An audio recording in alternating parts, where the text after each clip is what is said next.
পর্ব ২৩৪। পড়া নিয়ে একটি কথা। পাঠ মনকে উন্মুক্ত করে, নৈতিক চরিত্র সংশোধন করতে পরিচালিত করে এবং চিন্তা শক্তিকে ধারালো করে। পঠন নিঃসঙ্গ ব্যক্তির জন্য সান্ত্বনা, চিন্তাশীল ব্যক্তির জন্য উদ্দীপনাদায়ক ও পর্যটকের জন্য বাতি। অপঠন বা না পড়া ব্যক্তিকে তার কথা, চিন্তা ও ব্যক্তিত্বের মধ্যে সীমিত করে দেয়। অধিকাংশ বইয়ের কিছু না কিছু উপকারিতা আছে, তা জ্ঞানীদের প্রবাদ প্রচলন, মজাদার গল্প, অদ্ভুত বা বিস্ময়কর অভিজ্ঞতা অথবা নতুন জ্ঞান, যাই হোক না কেন।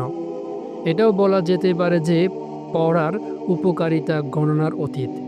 আর আমরা আল্লাহর নিকট সর্বাপেক্ষা বড় মুসিবত, দুর্বল সংকল্প ও ইচ্ছাশক্তি থেকে পানাহ চাই।